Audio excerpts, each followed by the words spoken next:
সুপ্রিয় দর্শক, আমন্ত্রণ আমাদের স্টুডিও আলোচনায়। নতুন মলাটের ঘ্রাণ এই শিরোনামে এনিগমা টেলিভিশন আমরা ধারাবাহিক এই আলোচনা আয়োজন করেছি। চলছে বইমেলা, প্রাণের মেলা। আমরা প্রাণের মেলায় পাই লেখক, প্রকাশক এবং পাঠকের মেলবন্ধন। আজ স্টুডিওতে এই বিষয় নিয়ে কথা বলার জন্য উপস্থিত হয়েছেন মহুয়া রৌফ, যিনি ভ্রমণ লেখক এবং পর্যটক। আপনাকে স্বাগত আমাদের স্টুডিওতে। ধন্যবাদ। আমি আপনার কাছে জানতে চাই যে এই যে আমাদের থাকবো না বদ্ধ করে দেখবো এবার জগৎটাকে কেমন করে ঘুরছে মানুষ যুগান্তরে ঘূর্ণি পাকে, আপনি ছুটে বেড়ালেন, নিজেকে কখন মনে হলো যে আপনি একজন বিশ্ব পর্যটক বা পর্যটনে বের হবেন? এটি মনে হয়েছে অনেক পরে, অর্থাৎ আমি আমার যদি কিশোর বয়সের কথা বলি কিংবা আরও আগের কথা বলি, তাহলে সকালে একটা কিছু হতে চেয়েছি তো বিকেলে আরেকটা কিছু হতে চেয়েছি, বা রাতে আমি আরেকটা কিছু হতে চেয়েছি। সেগুলোর আসলে সুনির্দিষ্ট কোনো কাঠামো ছিল না, সেই কল্পনায় একেবারেই কোনো ধরনের কোনো পরিপক্কতা ছিল না। আসলে যেটি হয়েছে, আমার পেশাগত জীবন যখন শুরু হলো, তখন আমার পেশাগত প্রয়োজনে আমাকে দেশের ভেতরে এবং দেশের বাইরে নানান জায়গায় আমাকে যেতে হয়েছে। দেশের মধ্যে প্রচুর আমি জলবায়ু পরিবর্তন নিয়ে কাজ করেছি। এই বাংলাদেশে যত জায়গা আছে জলবায়ুর ঝুঁকিতে আছে, সেসব জায়গায় আমাকে যেতে হয়েছে, নানান প্রকল্প দেখতে হয়েছে, এবং দেশের বাইরে। হ্যাঁ, এই করতে করতে যেটা হয়েছে, প্রথম দেশের বাইরে আমার শুরু হয় হচ্ছে বার্লিন দিয়ে। সেটাও একটা পেশাগত প্রয়োজন। সেখান থেকে ফেরত আসলাম। ফেরত আসার পরে যেটি হয় যে আমি এরপরে আবার নানান কারণে, যেমন একটা ইন্টার্নশিপ করতে গেলাম আমি কার্লটন ইউনিভার্সিটিতে, কানাডাতে। 16 সালে আমি পড়তে গেলাম একবার ইউরোপে। সেই সময় আমি প্রচুর ইউরোপে ভ্রমণ করেছি। আমি কিন্তু তখনও ট্রাভেলার নই। আমি তখনও আমার নিজের ভেতরে আমি যে একজন পর্যটক হচ্ছি বা আমি যে একজন পরিব্রাজক হচ্ছি, এরকম কিন্তু বোধ আমি তখনও করছি না। এই যে মননটা কে তৈরি করে দেয়? এটি নিজের সাথে নিজের বোঝাপড়া, এটি তৈরি হয়। এটি আসলে ঠিক ওইভাবে করে যে হয়, কারো কারো তো হয় হয়তো বা অনেক ছোটোবেলা থেকে হতে চেয়েছে, কিন্তু আমার ক্ষেত্রে সেরকম নয় আর কি। এবং এই যে একটা মজার ঘটনা ঘটেছে, যখন আমি ইউরোপে পড়তে গেলাম, যে বিশ্ববিদ্যালয়ে গেলাম, সেখান থেকে একটা ইন্টার্নশিপ অফার করলো তারা, খুব অল্প 2 মাসের জন্য। এবং আমার খুব সাহস হলো যে আমি এটাতে আবেদন করি, এবং আমি আবেদন করেছি। এবং নিয়মটা ছিল পরীক্ষা দিতে হবে, পরীক্ষা দেওয়ার পরে উত্তীর্ণ হবে, তারপর তারা বাছাই করে সেখানে পাঠাবে। তো যেটা হয়েছে যে আমি এবং আমার সাথে একজন বেলজিক নারী, ও আসলে বেসিক্যালি ডাচ, আমার বন্ধু, আমাদের দুজনকে পাঠানো হলো নিকারাগুয়ায়। নিকারাগুয়া একটা স্প্যানিশ ভাষাভাষী অঞ্চল, স্প্যানিশ সংস্কৃতি ছিল এখানে, যদিও ভৌগোলিকভাবে এটি সেন্ট্রাল আমেরিকান কান্ট্রি। এটা হচ্ছে 16 সালের নভেম্বরে। এই যে দেখেন, আমি কিন্তু ট্রাভেলার, মানে কিভাবে যেন আমি যাচ্ছি, আমি ছুটছি, যদি আমি পড়তে গেছি। হ্যাঁ, একেবারেই অনাকাঙ্ক্ষিত যে ইউরোপ থেকে আমার এরকম একটা অপরচুনিটি হবে, সেখানে যাব। 2 মাস কিন্তু হয় নাই, চক্ষু মেলিয়া ঘর হতে দুপা ফেলিয়া, একটি ধানের শিশির উপর একটা শিশির বিন্দু।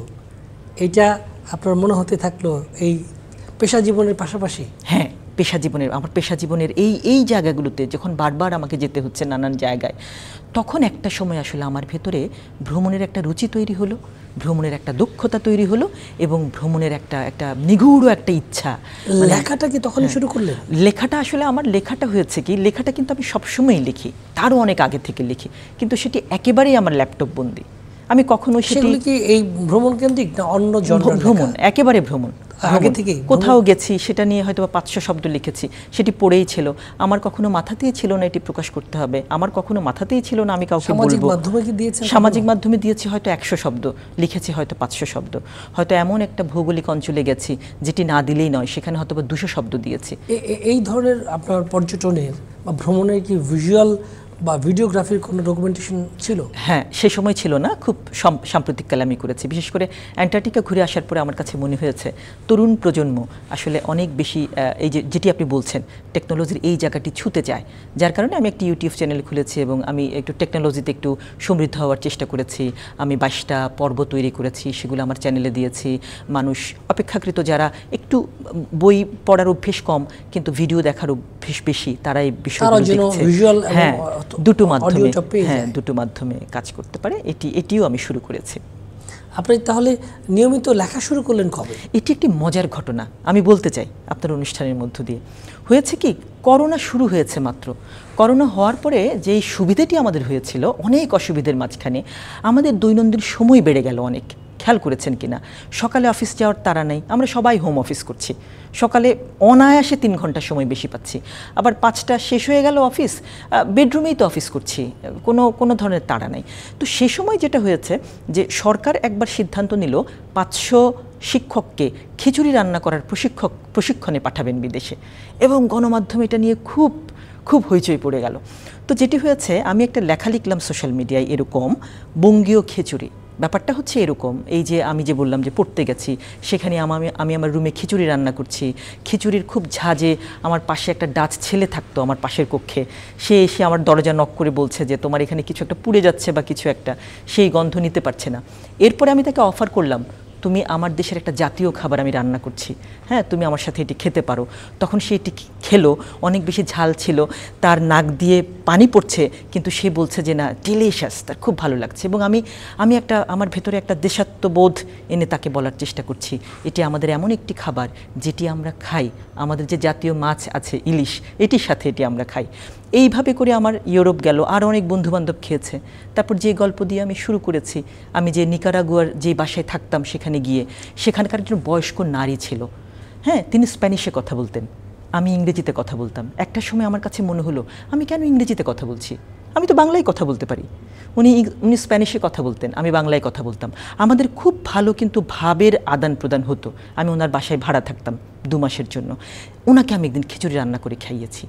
এই যে নানান মহাদেশে, নানান দেশে আমি আমার দেশের অত্যন্ত ঐতিহ্যের একটি খাবার রান্না করে খাওয়াচ্ছি, আমার পটভূমি ছিল সেই লেখার এরকম, আমি আর কত দেশের কত জাতিগোষ্ঠীকে খিচুড়ি রান্না করে খাওয়ালে পরে সরকার আমাকে খিচুড়ি রান্নার প্রশিক্ষক হিসেবে নিয়োগ দিতে পারে।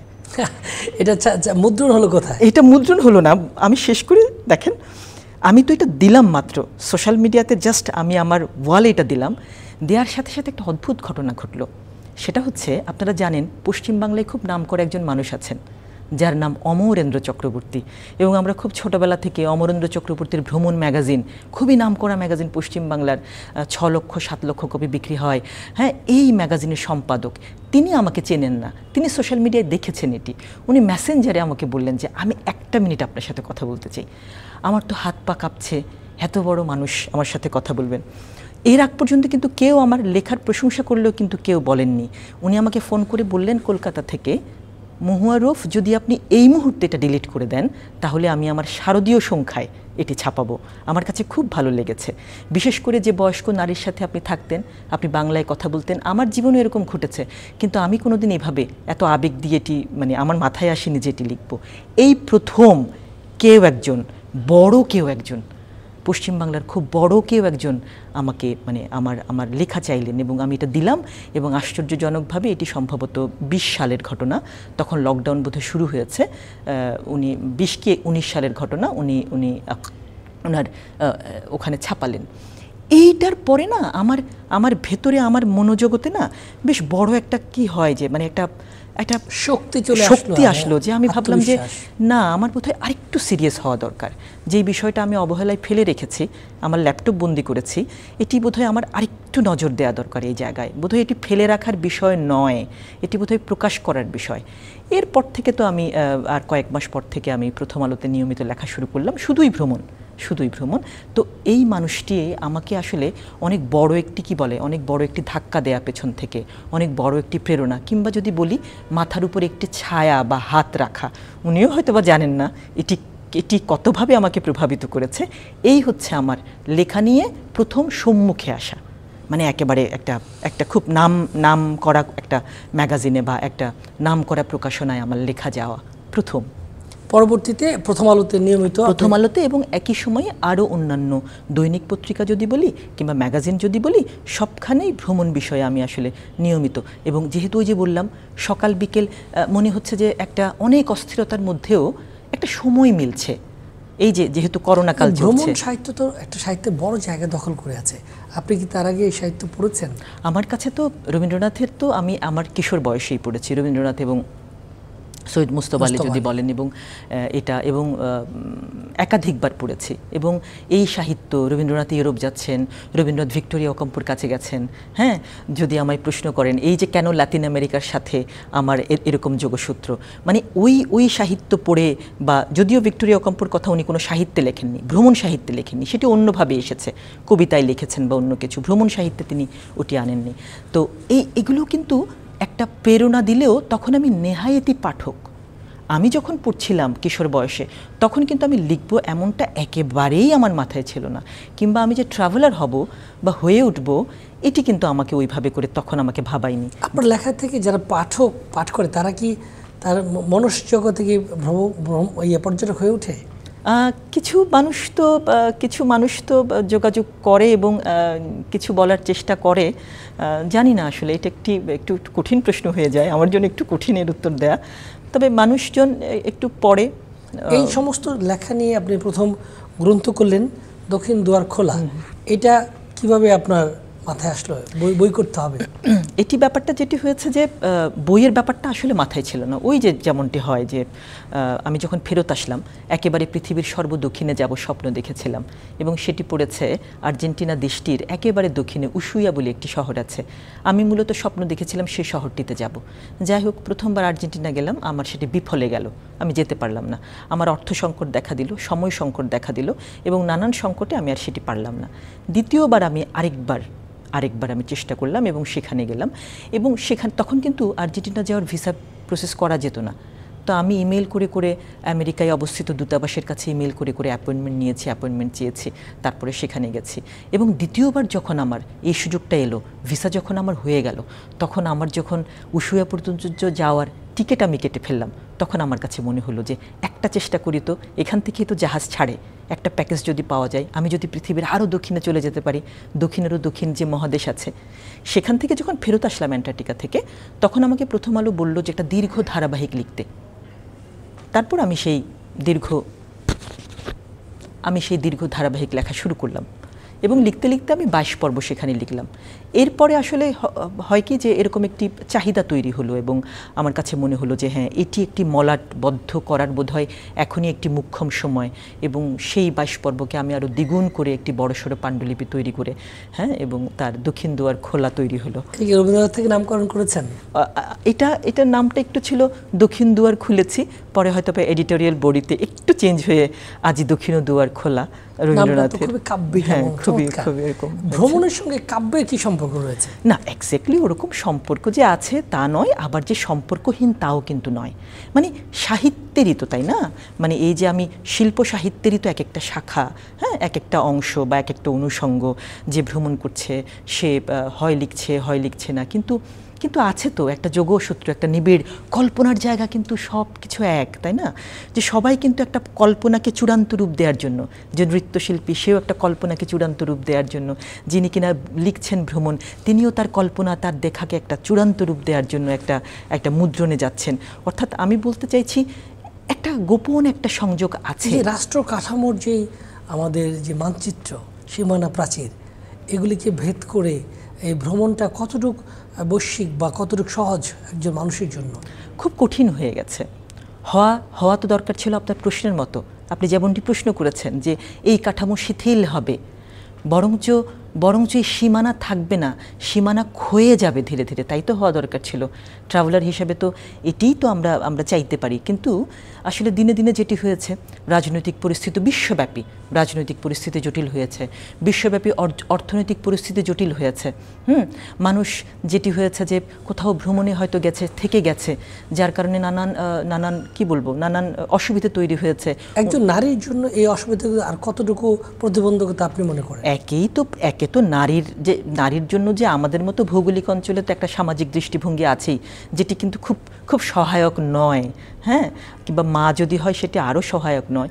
সেখানে আমি বলবো যে বৈশ্বিক নানান ধরেন ইউক্রেন যুদ্ধ, এই যুদ্ধ কি পৃথিবীর বহু জায়গায় আপনার চলাচল বন্ধ করেছে না? বন্ধ করেছে। এই যুদ্ধের কারণে কি আপনার প্লেন ফেয়ার বেড়েছে না? বহু জায়গায় করেছে।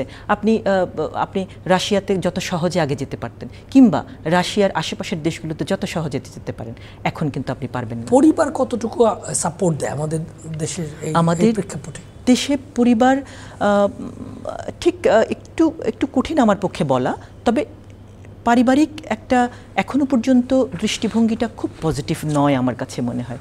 আমাদের সমাজে এখনো বলা হয় কি জানেন, যে বিয়ে হবে স্বামীর সাথে যেও। কিন্তু আপনি দেখেন যে একজন নারীর কিন্তু জীবনটা একটা আলাদা জীবন। যদিও তিনি স্ত্রী, তিনি মা, কিন্তু নারী হিসেবেও কিন্তু তার একটা আলাদা জীবন আছে, স্বতন্ত্র একটা জীবন আছে। তিনি একজন আলাদা মানুষ। স্বাভাবিক কারণেই তার রুচিটা আলাদা হবে, তার চর্চা, তার চিন্তা আলাদা হবে। আমাদের সমাজে এখনো পর্যন্ত মায়ের যে একটি আলাদা জীবন থাকতে পারে, এটি আমরা যেন চিন্তাই করতে পারি না। এই যে ভূপ্রকৃতি, খাদ্যাভ্যাস এবং আবহাওয়া, এইটা কতটুকু অনুকূলে থাকে আমাদের এই প্রান্তের মানুষের জন্য? মানে যখন ভ্রমণে বের হয় তখন এটিকে আমি আসলে এইটিকে মানে যেহেতু আমি খুব সংকীর্ণতার ঊর্ধ্বে যাওয়ার চেষ্টা করি, যেমন ধরেন পৃথিবীর যে অঞ্চলের যে কোনো খাবার আমি খুব পজিটিভলি গ্রহণ করি। আমার কাছে মানে আমি বিভিন্ন ধরনের খাবার আমি খাওয়ার চেষ্টা করি, এবং আমার কাছে এই বৈচিত্র্যটা বরং আমাকে টানে। যে আমি চেষ্টা করি যে এই বিষয়টাকে কিভাবে মানে এটি স্বভাবতই উতরে যাওয়ার মানসিকতা আমার ভেতরে আছে সার্বজনীনভাবে। হ্যাঁ, আমার ভেতরে সার্বজনীনভাবে কি চ্যালেঞ্জ অন্যদের জন্য? হ্যাঁ, কিছু মানুষের জন্য তো অবশ্যই চ্যালেঞ্জ, কিছু মানুষের জন্য অবশ্যই চ্যালেঞ্জ। আবার কিছু মানুষের জন্য ঠিক চ্যালেঞ্জটা এই কারণে যে সে তার খাদ্যাভ্যাসটা কোথাও গেলে চিকেন ছাড়া খাবেই না, বা এরকম আছে। এটা এক একজনের কিছু সীমাবদ্ধতা থাকতে পারে। আপনি এ পর্যন্ত কটা মহাদেশ ভ্রমণ করেছেন, এবং দেশের সংখ্যার দিক থেকে যদি আমরা দর্শকের জন্য বলেন, অথবা এটার ভিতরে অন্য কোনো চিন্তা আছে কিনা আপনার? মহাদেশের মধ্যে আমার আফ্রিকা এখনও যাওয়া হয়নি, এবং আমাকে অস্ট্রেলিয়া এখনও যাওয়া হয়নি। আমার ভ্রমণের নেচারটা হচ্ছে আমি খুব ধীরে যাই, অনেক গ্যাপ নেই। যেহেতু আমি খুব সংখ্যার পেছনে ছুটি না, যে কত হলো আমার এটা নিয়ে আমার কোনো মাথা ব্যথা নাই। যার কারণে যেটি হয়, যেমন আমি অ্যান্টার্কটিকা থেকে আসলাম, 2 বছর সময় নিলাম, তারপর আমি আমাজনে গেলাম। এই 2 বছর আমি পড়ছি, ভাবছি, পরিকল্পনা করছি, আবার সেই পরিকল্পনা কাটছাট করছি, আবার নতুন করে ভাবছি। আপনি অ্যামাজনে গিয়েছেন, আবার অ্যান্টার্কটিকাও গিয়েছেন। এই দুই প্রান্তের ওয়েদার সম্পর্কে যদি বলেন। একটা মজার ব্যাপার জানেন, একেবারে বিপরীত। যদি বলেন কেন বিপরীত, আপনি যখন অ্যান্টার্কটিকাতে ঢুকে যাবেন, হ্যাঁ, চারিদিকে সাদা ধবধবে বরফ, হ্যাঁ, মনে হবে কি সাবুদানার মতো সাদা, মনে হবে দুধের একটা মহাদেশে ঢুকে পড়েছেন। সমস্ত পাহাড়ের উপরে সব বরফ, কোনো সবুজের লেশ মাত্র নাই। অথচ আপনি যেই আমাজনে গেলেন, সব সবুজ আর সবুজ। কত সবুজ আপনার চাই? এত সবুজ, এত গভীরতা সবুজের, সেটি পৃথিবীর আর কোথাও নাই। আরেকটি মজার ব্যাপার বলি আপনাকে, তাপমাত্রা যেটা হচ্ছে, একটা হচ্ছে অত্যন্ত শীতল, সেটি আমরা সবাই জানি, কিন্তু আমি ব্রাজিলিয়ান অংশে গেছি, সেটি আবার একটু খুব বেশি গরম না হলেও খানিকটা গরম, আর্দ্রতা এখানে অনেক বেশি, হ্যাঁ, খানিকটা গরম। এবং আরেকটা বিষয় আমি আপনাকে বলি, আপনি কিন্তু অ্যান্টার্কটিকা মানে একটি নিশ্চুপ মহাদেশ, শব্দহীন মহাদেশ। আমি এর নাম দিয়েছি গোপন মহাদেশ, কারণ আমি যা নথিপত্র পড়েছি, আমি যাওয়ার পরে মনে হয়েছে এটি একেবারেই কম আমি নিজের চোখে যা দেখছি। আবার আপনি যদি আমাজনে যান সেখান থেকে, তাহলে এটি একটি খুব শব্দযুক্ত একটি মহাদেশ। মানে কি বলবো, যে সর্বক্ষণ নানা পোকামাকড়ের রেকর্ড যেন বাজছেই। মানে একেবারে বিপরীত দুটো অবস্থান আমার কাছে মনে হয়েছে। সেটা কি সুতীক্ষ্ণ, মানে এই পোকামাকড়ের শব্দগুলি কি অনেক অডিবিলিটি, মানে শ্রবণযোগ্য? শ্রবণ এবং সর্বক্ষণ 24 ঘন্টা এটি রেকর্ড যেন বেজেই যাচ্ছে। যদিও সব ধরনের পোকামাকড়কে দেখা যাবে না, কিছু মৌমাছি বা সামান্য কিছু দেখা যাবে, কিন্তু সর্বক্ষণ এটি বাজতেই থাকবে আর কি। আপনার যে দ্বিতীয় গ্রন্থ লাতিনের নাটাই, এটা একটা অসাধারণ গ্রন্থ, যেগুলি আপনি লেখাগুলিকে এক করেছেন, ভ্রমণ অভিজ্ঞতাগুলিকে সাহিত্যের আকারে প্রকাশ করেছেন। এটার নাটাই নাম দিলেন কেন? যেটি হয়েছে কি, শুরুতে খানিকটা বলার চেষ্টা করেছি, যে কিশোর বয়সে না আমি কিছু মানুষের সাথে বড় হয়েছি। কিছু মানুষ, সাংস্কৃতিক ব্যক্তিত্ব, রাজনৈতিক ব্যক্তিত্ব, তাদেরকে আমি পড়তে বড় হয়েছি। যেমন আমায় যদি প্রশ্ন করেন যে আমার প্রথম কিশোর বয়সে মানে কার প্রেমের কথা পড়ে আমি প্রথম পুলকিত হয়েছিলাম, সেটি হচ্ছে রবীন্দ্রনাথ ওকাম্প। আপনি যদি আমাকে প্রশ্ন করেন যে কোথায় এত সাহস পেয়েছি, আমি বলবো নেরুদার কবিতা পড়ে। কিংবা যদি আমাকে বলেন সমাজ ব্যবস্থা, নিপীড়িত মানুষের আখ্যান কোথায় শিখেছি বা কোথায় পড়েছি, সেটি হচ্ছে আর্নেস্তো চে গেভারা। এই প্রতিটা ঘটনাই কিন্তু লাতিন মুলুকের। এবং জানেন, আমি আজকের এই বয়সে এসে আমি ছুটে গেছি তাদের কাছে, কিশোর বয়সে যাদের ছায়ায় বড় হয়েছি, যাদের পড়তে পড়তে বড় হয়েছি, তাদের কাছে ছুটে গেছি যে একটা অভিজ্ঞতা নিতে, যে আমার যে ভাবনা, সেই ভাবনার সাথে আসলে বাস্তবের কতখানি বা এটার একটা মেলবন্ধন করা যায় কিনা, একটা যোগসূত্র তৈরি করা যায় কিনা, এটি চিন্তা করেই আসলে এই যে লাতিনে গেছি, নেরুদার বাড়ি দেখতে গেছি, হ্যাঁ, নেরুদাকে খুঁজতে যাওয়া, যেখানে আর্নেস্তো চে গেভারাকে মেরে ফেলা হয়েছিল যে গ্রামে, যেটিকে বলা হয় লাইগেরা, বলিভিয়ার প্রত্যন্ত একটি গ্রাম, একটি গিরিখাত দিয়ে যেতে হয়। মাঝরাতে সেখানে পৌঁছেছিলাম। বলতে পারেন যে কেন মাঝরাতে গেলেন, কেন সময় নিয়ে গেলেন না কেন? সেদিন হরতাল ছিল, হরতাল ডিঙিয়ে ডিঙিয়ে ডিঙিয়ে ডিঙিয়ে আমাকে যেতে হচ্ছিল, যার কারণে আমাকে অনেক সময় ক্ষেপণ করতে হয়েছিল, পৌঁছেছি অনেক দেরিতে।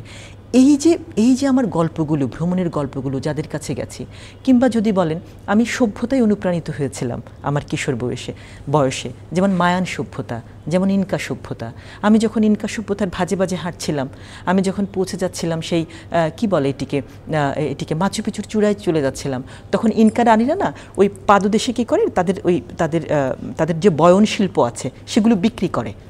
পৃথিবীর প্রথম মহাকাব্য গিলগামেশ, সেখানে এই তথ্য রয়েছে। আচ্ছা আচ্ছা, এই যে উলের যে ব্যাপারটা, উলের কাপড় বিক্রি করে, এবং তখন তারা পর্যটকদের পেছন থেকে নারী পর্যটককে সেনিওরিতা বলে ডাকে, এবং আমাকেও ডেকেছে। এই যে ক্ষণিকের জন্য হলেও আমার যে একটা নারী মনস্তত্ত্ব, বাঙালি নারী মনস্তত্ত্ব, সেখানে একজন স্প্যানিশ নারী ভর করেছে।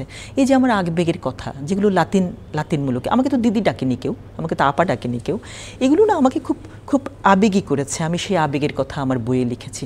সব কিছু মিলিয়ে সভ্যতা বলেন সেখানকার, কিংবা আমি যদি বলি সেখানকার ভৌগোলিক প্রাচুর্য, আমি যদি বলি চিলির আতাকামা মরুভূমির কথা, এবং এই মরুভূমিতে না আমি আটকা পড়ে গিয়েছিলাম বৈরী আবহাওয়ার কারণে। এবং আমি যদি বলি বলিভিয়ার সালার ডি ইউনি, হ্যাঁ, যেখানে লবণ লবণ আর লবণ, লবণের মরুভূমি, যেটি নিয়ে আমি লিখেছি নুনের মতো ভালোবাসি। এই যে লাতিন মুলুকের এই বিষয়গুলোকে কীভাবে একটি যোগসূত্র করা যায়, একটি পঠিত রূপ দেয়া যায়, এই কাজটি করার জন্য আমার কাছে মনে হয়েছে। এবং এরাই কিন্তু ওই নাটাই, আপনি যেটি বলছিলেন, আমার কাছে এরাই নাটাই যারা লাতিনকে পরিচিত করেছে বিশ্ব দরবারে, লাতিনকে উড়িয়েছে আকাশে। চমৎকার। আচ্ছা, এই যে আপনি বিশ্ব ভ্রমণে বেরোচ্ছেন, আমাদের তো আরও অনেকেই, আপনি দুয়ার খুলেছেন, দক্ষিণে দুয়ার খোলা, অন্যরা যদি এই দুয়ার থেকে বেরোতে চায় তাহলে পৃষ্ঠপোষকতা কেমন রয়েছে? নাই বললেই চলে। তাহলে এই চ্যালেঞ্জগুলি কীভাবে গ্রহণ করবে? নাই বললেই চলে। এবং আমি দেখেছি যে এভারেস্টে হয়তো বা কিছু মানুষ এগিয়ে আসে, কিন্তু আমাদের মতো ভূপর্যটককে যারা সমতল এবং কখনো কখনো এই যে আমাজনের মতো জায়গা বা অ্যান্টার্কটিকা, আমি অন্তত দেখিনি যে কেউ আর্থিকভাবে সহযোগিতা করেছে, স্পন্সরশিপ যেটা, এটি আমাদের সমাজে এখনও পর্যন্ত তৈরি হয়নি। এবং আপনার অনুষ্ঠানের মাধ্যমে এটিও একটি আবেদন থাকবে যে আমাদের সমাজে কিন্তু অনেক মানুষ আছেন, হয়তোবা তাদের কাছে এই আওয়াজটি পৌঁছাচ্ছে না। যদি আপনার এই অনুষ্ঠানের মাধ্যমে এই আওয়াজটি যায় যে আছে তো অনেক প্রতিভা আমাদের দেশে। পর্যটন বিভাগ রয়েছে, মন্ত্রণালয়, তাদের কাজ কি? তাদের তো মূলত বাংলাদেশকে বাইরের দেশে তুলে ধরাটা একটি আমাদের দেশের লোক বাইরে যাবে, বাইরে এই দেবে নেবে মিলিবে মেলাইবে, এই ধরনের এক্সচেঞ্জ যদি আমরা না করি, আমরা যদি তৈরি না করি, আমাদের দেশও তো ব্র্যান্ডিং হবে না। সেই ক্ষেত্রে আমরা কিভাবে এটাকে অতিক্রম করতে পারি? বা আমি একটা উদাহরণ দিয়ে আপনার এই প্রশ্নের উত্তর দিই। আমি যখন এইবার 2 সপ্তাহ আগে ফিরলাম ল্যাটিন আমেরিকা থেকে, আমি কোস্টারিকা গিয়েছিলাম। আমি কোস্টারিকা গিয়ে সেখানে এমন একটি শহরে গেছি যেখানে আপনি জানেন হয়তো বা তাদের অক্সকার্ট ছিল, স্প্যানিশ সাম্রাজ্য যখন তাদের ছিল। অক্সকার্ট হচ্ছে ষাঁড়ের গাড়ি, আর কিছু না। সেই সময় তাদের কৃষি ঐতিহ্য এটি, অর্থাৎ তাদের কৃষিপণ্য, বিশেষ করে হচ্ছে কফির যে বিন বা কিছু এক জায়গা থেকে আরেক জায়গায় নিয়ে যাওয়া, এই যে কফি বিপ্লব যদি বলি, এটা এক জায়গা থেকে আরেক জায়গায়, এবং অন্যান্য কৃষিপণ্য তারা কিন্তু এই অক্সকার্টকে কী করতো, তারা এই অক্সকার্টকে নিয়ে যেত। আপনি অবাক হয়ে যাবেন, আমি সেই শহরে দেখেছি রীতিমতো 200 বছর ধরে তারা এই অক্সকার্টকে নিয়ে কী যে আধিক্যতা করছে। আপনি বাস থেকে ওই শহরে নামার সাথে সাথে এত বড় একটা অক্সকার্ট পাবেন সেখানে, বিশাল বড় এবং এত রঙিন, এত বর্ণিল এই অক্সকার্ট, মানে কিভাবে তারা তাদের ঐতিহ্য ধরে রেখেছে। তো আমার কাছে যেটি মনে হয়েছে যে এটি মানে এই যে ব্যাপারটি, এই যে তাদের ঐতিহ্যকে যেভাবে ধরে রেখেছে, দেখুন আমাদের দেশেও কিন্তু ছিল, গরু গাড়ি ছিল, অত্যন্ত ঐতিহ্য সম্পন্ন। আমাদের দেশে গরুর গাড়ি ছিল, আমরা কিন্তু সেটিকে বিশ্ব দরবারে কিন্তু তুলে ধরতে পারিনি। বিধায় এই গল্প আমার কাছে মনে হয়, এই যে ভ্রমণের গল্প আমি কেন লিখি, আমার কাছে মনে হয় যদি কোনো পলিসি মেকার বা কারো চোখে এটা পড়ে, যদি একবার মনে হয় হ্যাঁ লাতিনের এরকম একটি এক্সাম্পল উনি তুলে ধরেছেন, বোধহয় এটি দিয়ে যদি আমরা একটি আমাদেরই কোনো ঐতিহ্যকে হতে পারে, সেটি জামদানি শাড়ি হতে পারে। এই যে আমাদেরও তো একই রকম গরু গাড়ি ছিল না বলেন, আমাদের যাতায়াত ব্যবস্থায় একটা সময় কি এটি বিপ্লব সাধিত করেনি? করেছে তো, কিন্তু আমরা এটিকে তুলে ধরতে পারিনি। বিধায় একটা বিষয় হচ্ছে যে বিদেশ দেখতে গিয়ে সেই চিত্রকে তুলে আনলেও কিন্তু একটি বড় প্রভাব পড়ে। নিশ্চয়ই, এটাই তো আমাদের করা উচিত। দেবে নেবে, মেলিবে মেলিবে। রবীন্দ্রনাথ বলেছেন আমাদের পর্যটনকে বহির্মুখী করতে হবে এবং বহির্বিশ্বকে দেখার জন্য চোখ তৈরি করতে হবে। তো ধন্যবাদ। আমরা অনুষ্ঠান শেষ পর্যায়ে দর্শক, আমরা আপনাকে বলবো যে আপনার পাঠক দর্শকদের জন্য যদি আপনি শেষ মূল্যায়ন করেন। দর্শকের প্রতি আমার ভালোবাসা এবং কৃতজ্ঞতা। দর্শকদের বলতে চাই, আমার একটি বই বেরিয়েছে যেটি আমার লাতিন আমেরিকা ভ্রমণের উপরে, যেই লাতিন আমেরিকা ভ্রমণ আমি বারবার করেছি এবং 15টি গল্প তৈরি করেছি। লাতিনের নাটাই বইটি পাওয়া যাচ্ছে দুটো বইমেলাতেই, ঢাকা এবং চট্টগ্রাম দুটোই অমর একুশে বইমেলাতে। কেউ যদি ঘরে বসে সংগ্রহ করতে চান পেতে পারেন রকমারি.com কিংবা প্রথমা.com থেকে। বইটি প্রকাশ করেছে প্রথমা প্রকাশন। সবাইকে ধন্যবাদ। অশেষ ধন্যবাদ আপনাকে আমাদের স্টুডিওতে আসবার জন্য। আপনাকেও ধন্যবাদ। দর্শক, সেন্ট অগাস্টিন বলেছেন পৃথিবী একটা বই, যারা ভ্রমণ করে না তারা সেই বইটি পড়তে পারে না। আমরা যদি সেই বইয়ের পাতা উল্টাতে চাই, আস্বাদ গ্রহণ করতে চাই, তাহলে আমাদেরকে পর্যটন করতে হবে, ভ্রমণে বের হতে হবে। সেই ভ্রমণ হোক দেশে অথবা বিদেশে। সকলের জীবন আনন্দময় হোক, মঙ্গলময় হোক। ধন্যবাদ সবাইকে।